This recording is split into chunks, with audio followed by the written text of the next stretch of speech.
Agora que a gente terminou a parte 1, né? A gente vai realizar a parte 2. Reação de oxidação, redução entre metais e íons metálicos.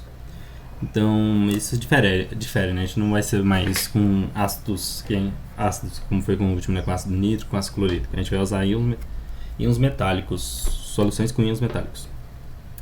No guia anterior, você investigou algumas reações de oxidação-redução, caracterizando-as como reações onde há transferência de elétrons.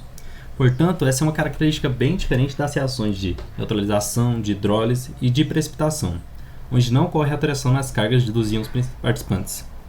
Assim como foram estabelecidas as previsões de ocorrência para as reações de oxidação-redução na parte 1, procedimentos similares serão investigados para as reações de oxidação e redução através dos guias experimentais da parte 2, os quais serão estabelecidas as previsões de ocorrência para esse tipo de reação. Então, aqui da mesma forma, a gente vai estar estudando reações de oxidação e redução. Ainda vai ser a transferência de elétrons, né, a mudança de carga de substâncias. Só que agora a diferença é que a gente vai estar usando ácidos, né? A gente vai estar usando soluções com íons metálicos. Inclusive íons metálicos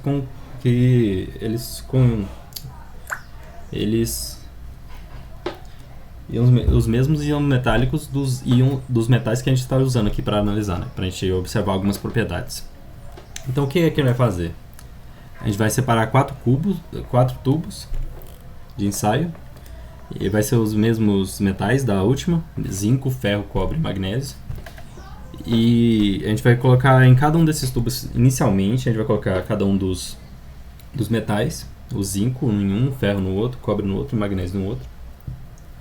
E a gente vai colocar em cada um desses tubos, primeiramente 0,2 molar de sulfato de magnésio, e depois a gente coloca de novo, repete esse procedimento de colocar em 4 tubos de ensaio os 4 metais diferentes, mas dessa vez a gente vai colocar 0,2 molar de sulfato de zinco, e a gente vai repetir isso para o cloreto de ferro 3 e o sulfato de cobre 2.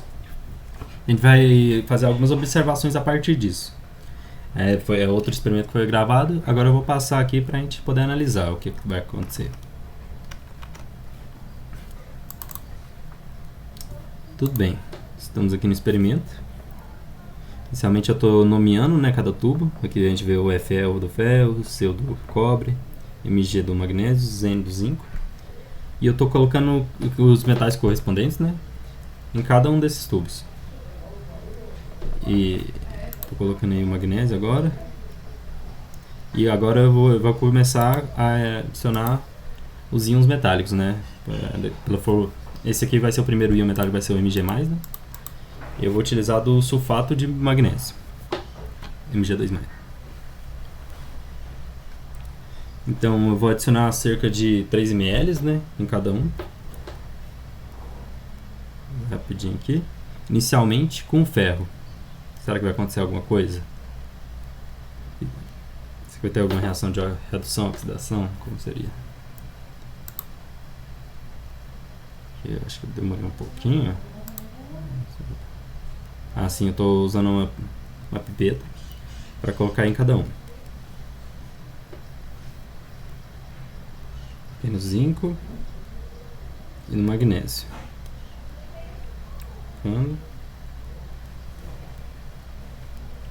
Então vamos observar, né, se acontecer alguma coisa. Inicialmente, com ferro, a gente não observou muita mudança. Continua praticamente o mesmo.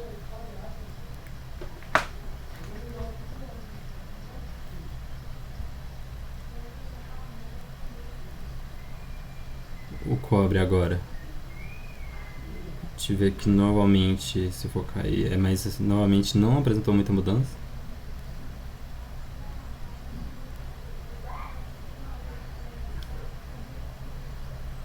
O zinco, ele dissolveu, mas ele não tem nenhuma evidência de uma reação, né? A gente não vê muita formação de gás, mudança da cor, né? O zinco é essa cor mesmo, ele só está dissolvido, mas... Depois, quando der um tempinho, ele vai... Tá misturado, né? Quando der um tempinho, ele vai precipitar um pouco, a gente vai ver no fundo. E para o último, magnésio, né? Lembrando que o íon metálico que a gente está usando é o magnésio, né? É sulfato de magnésio, então...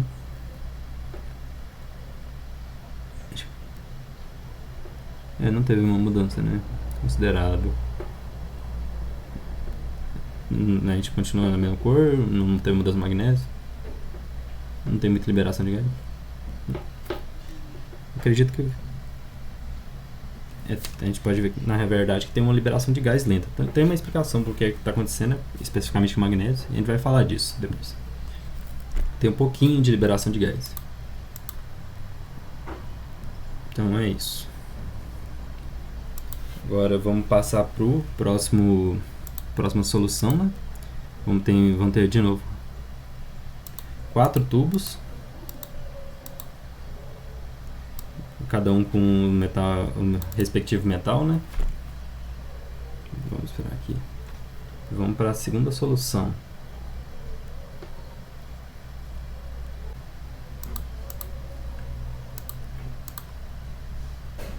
Tá bom.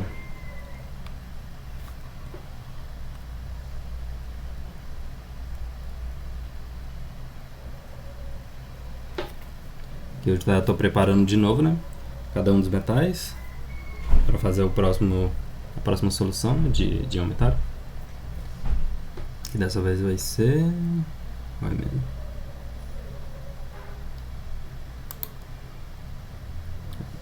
É zinco, sulfato de zinco, né? Esse é a próxima solução que a gente vai adicionar.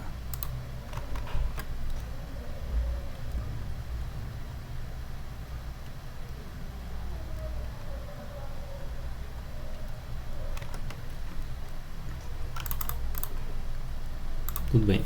Então agora vamos observar que efeitos tem o sulfato de zinco nesses metais. Estou adicionando ele com a pipeta. Agora bora observar o que aconteceu. A gente primeiro observa que com magnésio houve uma reação, né? Teve bolhas, formação de bolhas de gás.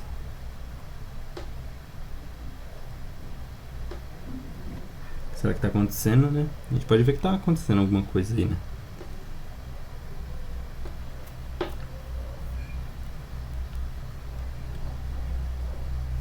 Com ferro, será que aconteceu alguma coisa? Realmente não dá pra ver muita coisa acontecendo no ferro. Então provavelmente não teve reação. Com cobre também, a gente não vê muita reação. Não vê a reação. E com zinco também a gente não vê.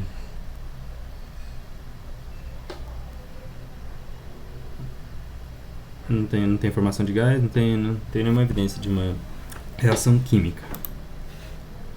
Então a gente já pode passar para o próximo. Aqui eu estou preparando mais uma vez. E o próximo vai ser o cloreto de ferro.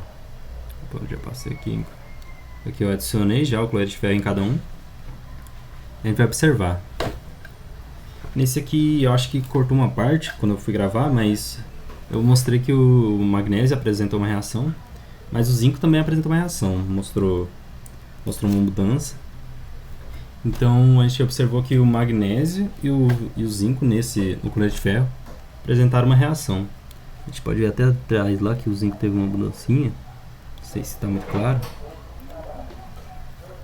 Tem uma mudança na cor também, eu acho que liberou um pouco de gás. Então é isso para o cloreto de ferro. Teve mudança no Mg e no magnésio e no zinco. Agora para o último que a gente vai estar realizando é para o sulfato de cobre. Então inicialmente a gente está colocando o sulfato de cobre no ferro. Vamos ver o que acontece. Agora no cobre, né? Sulfato de cobre com cobre. Será que vai acontecer alguma coisa?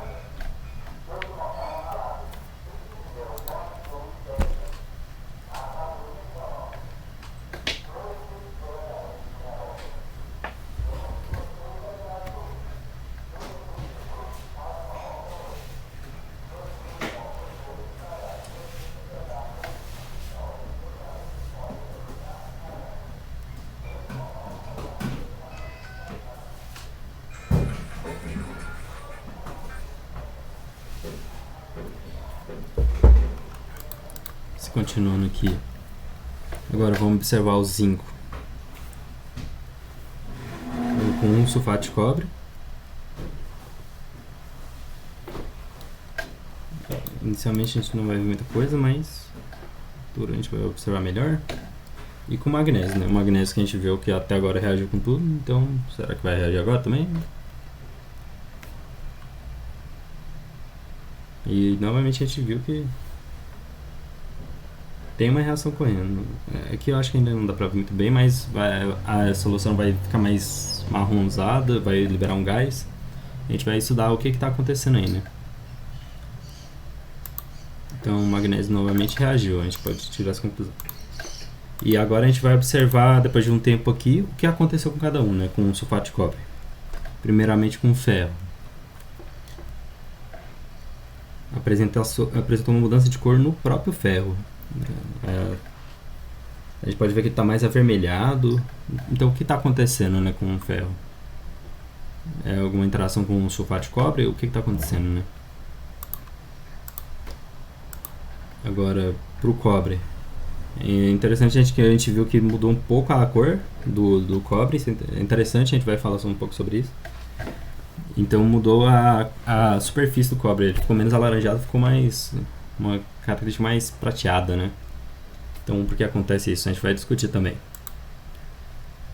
Agora o zinco.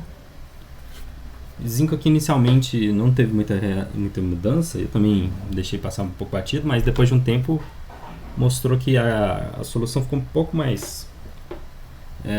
o zinco foi ficando um pouco mais rosado e a solução foi ficando um pouco menos azul. E aqui o magnésio também observa que ocorreu alguma coisa, né? Teve mudança na cor e teve liberação de gás. E a gente vai discutir o que é essa liberação de gás e o que é essa mudança de cor, o que está acontecendo. Então a gente também pode ver aqui que novamente o ferro com sulfato de cobre. Agora a gente pode ver que a solução que era azul ficou praticamente transparente, né? A gente vai discutir também o que é isso. E é isso para o experimento. Essa aqui é a parte do experimento. Agora a gente vai para a discussão do que aconteceu.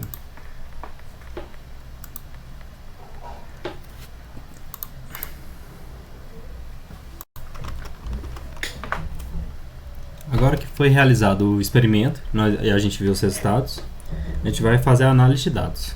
Inicialmente aqui a gente tem uma tabela de dados, onde a gente vai preencher em que casos a gente observou algum tipo de reação. Por exemplo, aqui com o magnésio. A gente observou que ele reagiu praticamente com todos, né? A gente reagiu com todos. E então aqui com sulfato de zinco, deu zinco 2+, né? Mostrou uma reação com ferro com cloreto de ferro mostrou, com cobre também mostrou, sulfato de cobre, então todos esses que observaram. Com o zinco também ele mostrou aqui para o ferro e para o cobre. Não ficou tão visual, né? O do ferro eu perdi uma parte da gravação, mas a gente pôde observar com magnésio e com zinco e com cloreto de ferro teve uma reação. E com sulfato de cobre também mostrou uma mudancinha na cor do zinco. Era preto, ficou levemente rosado. Também não deu para observar direito, mas confia. mas teve uma mudança. E pro ferro teve uma mudança com o cobre, né? Então quando a gente preenche, a gente pode até observar um padrão aqui, né? Tem uma tendência aqui. Que tendência é essa? Por que está acontecendo desse jeito, né? A gente vai analisar isso também. Então, pode ver que aqui só essa parte aqui do gráfico que foi preenchida. Esses daqui não reagiram. Então isso é interessante, né, de analisar. Então aqui passa repetindo para análise de dados. Em quais dos testes você observou a evidência da reação química? Qual foi a evidência observada em cada caso? A gente preencheu lá, né? A gente observou mudança de cor, tanto no líquido quanto no metal. E também se tinha liberação de gás, né? No teste realizado com ferro metálico, que é a solução aquosa de sulfato de cobre 2. Então essa aqui, né? Ferro com cobre 2. Você deve ter observado a deposição de uma camada de um material avermelhado escuro, constituída por cobre metálico. Qual dos reagentes poderá fornecer cobre para a formação do cobre metálico? Então, esse cobre vai vir do sulfato de cobre, né? Vou desenhar aqui a reação, né? Aqui. Então, ferro mais sulfato de cobre. E aí, o que está acontecendo? Esse ferro, ele está se transformando em ferro mais 2. Opa. Ele está se transformando em ferro 2 mais, né? 2 mais. E o cobre, que era 2, ele era 2 mais aqui, ele está passando para 0. Então o que está acontecendo é uma reação de óxido e redução, né? O cobre está reduzindo e o ferro está oxidando. Então o que a gente pode tirar disso também, né? A gente viu, quer dizer que quando são dois metais, a gente viu que nessa situação que eu tenho esses dois metais, o cobre reduz e o ferro oxida, né? Então a gente vê que o ferro tem uma maior tendência a se oxidar que o cobre. O cobre tem uma maior tendência a se reduzir que o ferro, né? É isso que a gente pode concluir vendo isso aqui. Então é isso, eles dois estão aqui na forma iônica, né? O ferro passando para ferro 2+. E então a gente pode até observar isso pela tabela aqui, né? Como o cobre não reagiu com nenhum, enquanto isso o ferro reagiu só com um, que é o cobre, né? Que ele tem uma potencial de oxidação maior. Então por isso que ocorreu isso. Então a gente também pode deduzir que o zinco provavelmente ele deve ser mais reativo que o ferro, mas não mais reativo, mas ele tem o maior potencial de oxidação, ele consegue oxidar mais. E o magnésio também, né? O que é interessante ver, né? Porque o magnésio a gente observou que ele sempre era o mais reativo, né? Isso vem por causa que ele consegue oxidar muito bem. Tem um grande potencial de oxidação que a gente fala. Então isso é uma observação interessante de a gente fazer e que explica a forma dessa tabela aqui. Então, conhecido sobre o cobre metálico. Qual reagente poderá fornecer cobre para essa formação desse cobre metálico? É o sulfato de cobre. Expressa sua resposta da questão anterior através de uma equação que represente o processo de formação do cobre metálico, que está representado aqui, né? Que é o ferro mais o sulfato de cobre, ferro metálico mais o sulfato de cobre, formando o cobre metálico pelo processo de oxirredução. Também formando esses dois íons agora, né? O ferro 2+, mais o SO4 2-, né? Eles vão estar na solução agora. É que eu estou colocando mais para mostrar que o ferro tá indo para o seu formato oxidado, né? O ferro 2+. Então, agora vamos passar para a próxima pergunta. Como é chamado esse processo?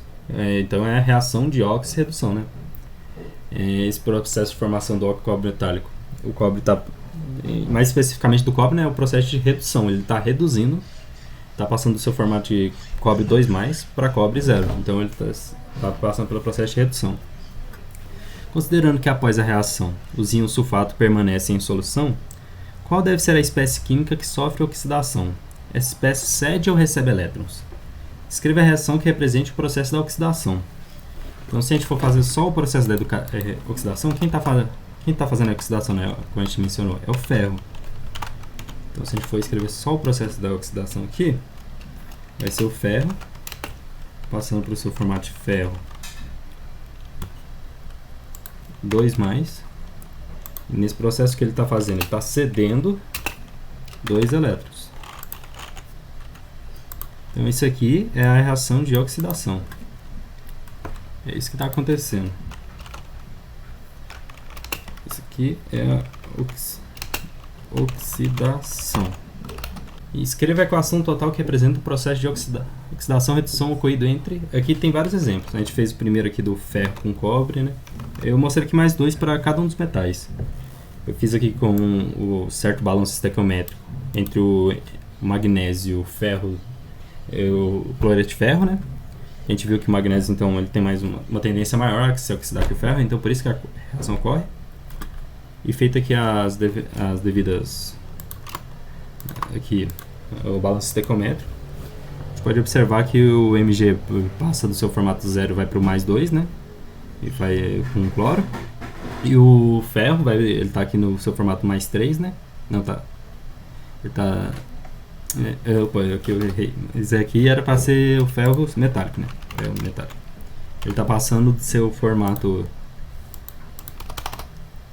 de cátion, né? Mais 3, indo pro sólido. Então aqui o ferro mais 2 passa para ferro 0, né? Ferro metálico. E aqui a gente pode também ver o do zinco com o sulfato de cobre. Que o zinco... Vou escrever do jeito... Vou escrever ZnSO4.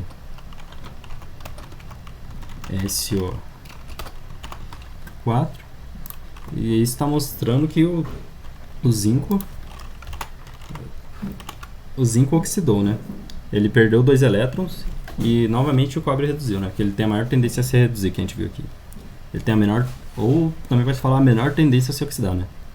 É similar. Então pode-se pensar que ele é o que é menos suscetível a liberar, ceder elétrons e o mais suscetível a receber, né? Então as coisas são concomitantes, né? Como você observou no experimento, apesar da solução de sulfato de cobre reagir com todos os metais testados, o cobre metálico não reage com nenhuma das soluções testadas, o que esse fato indica de termos da possibilidade de transferência de elétrons. Mostra que então, como a gente bem discutiu, que o cobre tem a menor tendência a ceder elétrons. Ele é difícil para ele ceder elétrons. Ele tem a tendência de receber, ele é um bom redutor, ele é um bom agente oxidante, né? Então ele tem uma baixa tendência a ceder elétrons. Por outro lado, você também observou no experimento que a solução de magnésio não reagiu com nenhum dos metais, o que esse fato indica em termos de possibilidade de transferência de elétrons. Isso mostra que o magnésio não tem uma tendência baixa a doar elétrons, né, a fazer o processo de redução. Ela prefere bem mais ceder elétrons. O magnésio tende a ceder elétrons. Então, o que esse fato indica em termos da possibilidade de transferência de elétrons é que o magnésio, então, ele tem uma tendência a liberar elétrons, a ceder elétrons. Ele não tem a tendência de redução. Ele tem a tendência maior de se oxidar.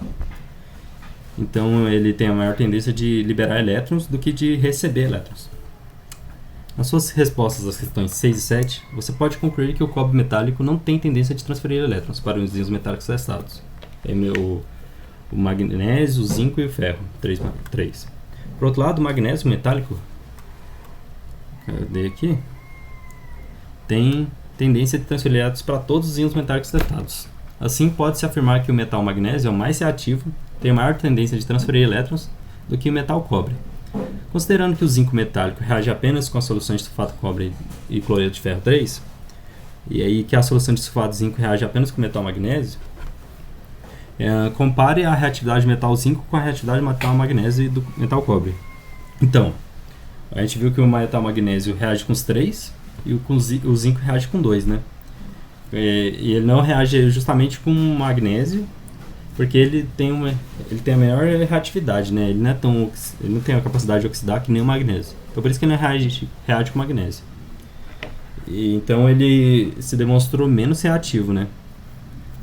Então ele é menos reativo que o magnésio e mais reativo que o cobre, né? Que o cobre a gente viu que ele não reagiu com nenhum. Então o zinco é menos reativo que o magnésio e mais reativo que o cobre. Considerando que o ferro metálico reage somente com a solução de sulfato de cobre 2, que a solução de cloreto de ferro 3 é capaz de reagir com os metais magnésio e alumínio, compare a reatividade do metal ferro com as reatividades dos metais magnésio, alumínio e cobre. Então ele tem menor reatividade que o magnésio. Eu acho que aqui alumínio colocou de erro, né? Mas era para ser o zinco, né? Ele tem menor reatividade que o magnésio e o zinco, e maior que o cobre, né? Todos têm a maior reatividade que o cobre. Então ele tem a terceira maior capacidade de oxidar, né? O ferro, ele só está acima do cobre. Como conclusões aqui, eu vou dar uma síntese. Então o que a gente pode ver? A gente pode ver que a gente pode deduzir bem só vendo a capacidade de oxidação e redução de cada espécie, né? A gente viu que espécies como o magnésio apresentam maior capacidade de oxidar do que espécies como o cobre. Então a gente pode deduzir, se a gente viu ali que está sendo colocado uma solução de cobre 2+, a gente pode, e está entrando em contato com o magnésio, a gente pode deduzir que vai acontecer a ação por causa que o magnésio tem essa tendência a liberar elétrons maior do que o cobre. Então, sabendo desse anteriormente, né, qual metal tem maior tendência, a gente pode deduzir se acontece a reação de oxidação ou redução ou não. Então, é um método de entender como essas reações ocorrem, né? E quais metais têm maior tendência a liberar ou receber elétrons. Então, foi isso a aula. Esse aqui foi o experimento 2. Aqui tem alguns exercícios. Também tem mais uma conclusão aqui, mostra a fila aqui de tensões eletrolíticas, né? Aqui, por exemplo, o lítio é o que tem a maior tendência a liberar elétrons, e o ouro, né, que é conhecido por ser inerte praticamente, ele reage bem pouco, bem raramente. Então ele está aqui porque ele tem essa baixa tendência a liberar elétrons, né? Então ele é considerado pouco reativo. Então é isso que a gente pode aprender sobre as reações de oxidação. Eu espero que vocês tenham gostado e bons estudos.